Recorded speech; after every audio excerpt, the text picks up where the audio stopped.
What's up, folks? Welcome back to the channel. Hope you guys are having a great and marvelous day. So, if you play Rune Factory 5 and you're wondering why your game is acting kind of weird, you need not worry, for I may have the answers for you.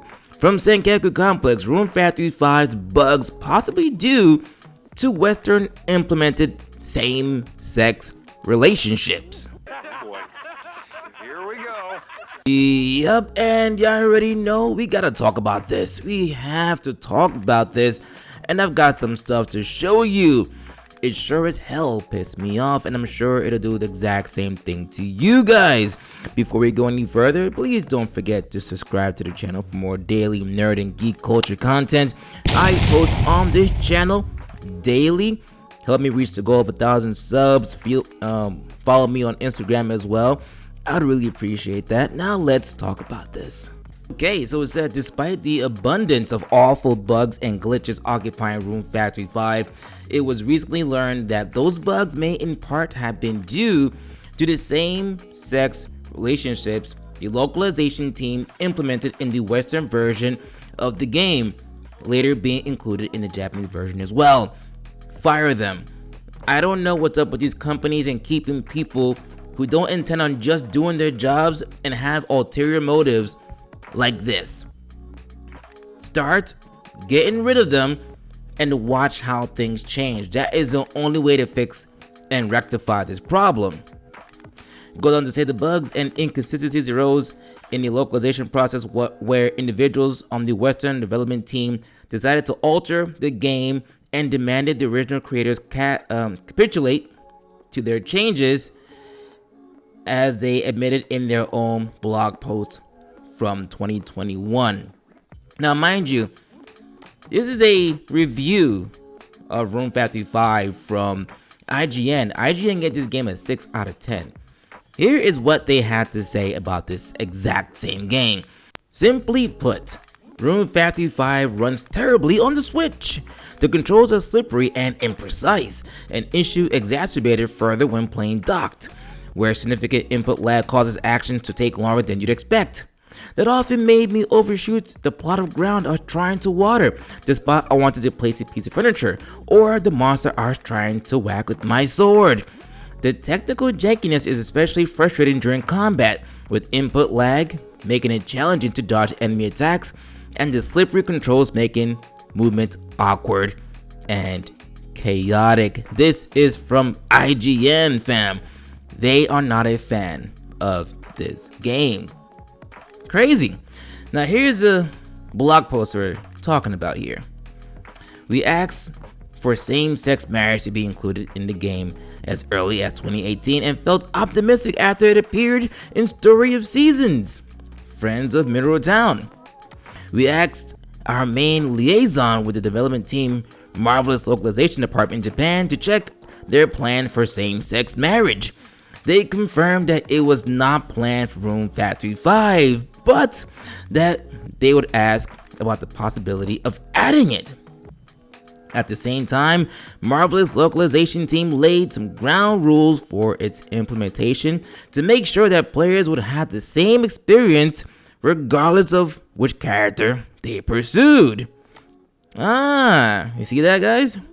The localization team had essentially wrest control of game development, altering in-game dialogue and models, and ultimately leading to the creation of all the aforementioned bugs and glitches.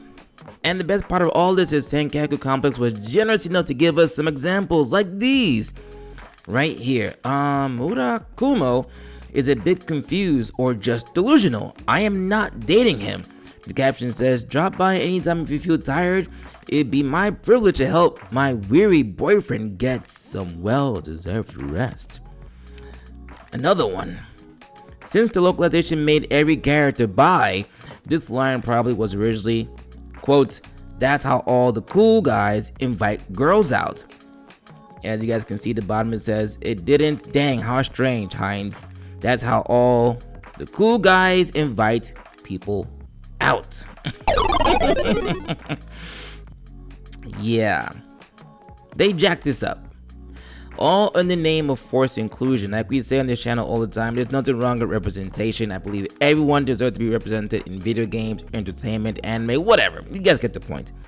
But when it's forcefully done, this is what happens.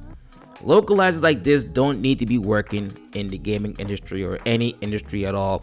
If your intent is just to butcher work just to make yourself feel better, look at what you're doing. People are giving you guys their hard-earned money to play a good game. Meanwhile, all you care about is doing crap like this. Unbelievable. Now, it goes on to say this part might actually piss you guys off. Two of the localizers responsible for the bugs and diminished Metacentric score took pride in their work and joy in seeing their paying customers irate with their unnecessary changes and destruction of a beloved IP. That's what they have to say. Let's see, let's make this a little bigger. Alright, it says, was feeling major FOMO, fear of missing out, thinking I had been left out of the crappy localizers list. Keep this in mind. They do not care about you.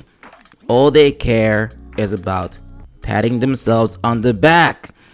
But it's okay. I got some secondhand hate for RF5, Rune Factory 5, a game whose log has not even been released. Let's do another one.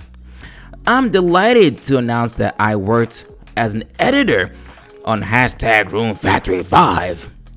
I leveraged what I learned editing SOS, FOMT, to write more authentic, sincere, same gender romantic dialogue and, of course, peppered by portion of the script with japs aplenty.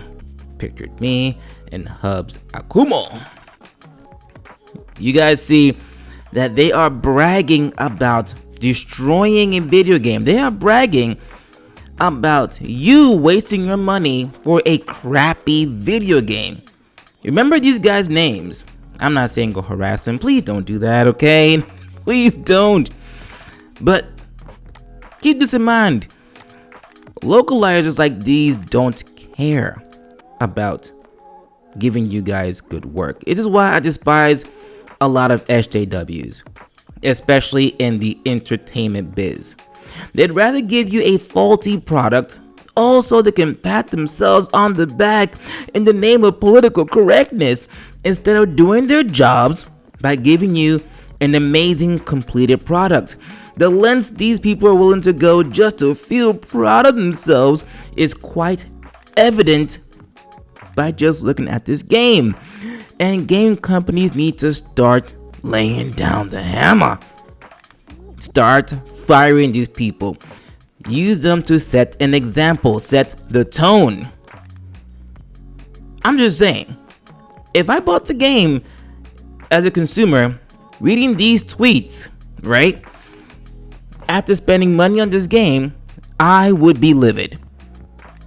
And then to find them bragging online about it, I would be furious. Like I always say, fam, okay? Representation is fine, but only when it's done correctly. These people lack the creativity to get the job done correctly. So that being said, they don't need to be working in these companies. Get rid of them. And that's facts.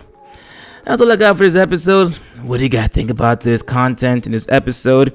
If you guys found this helpful, do me a favor. Share this with people, that way they know what the hell's going on in the gaming industry and what these localizers are doing to these video games as you spend your hard-earned money. Do me a favor as well, as you're commenting, hopefully liking this episode. Do me a favor and hit the red subscribe button and the notification bell for more content as I post episodes daily. I'd really appreciate your support, and I'll see you guys on the next episode. Peace.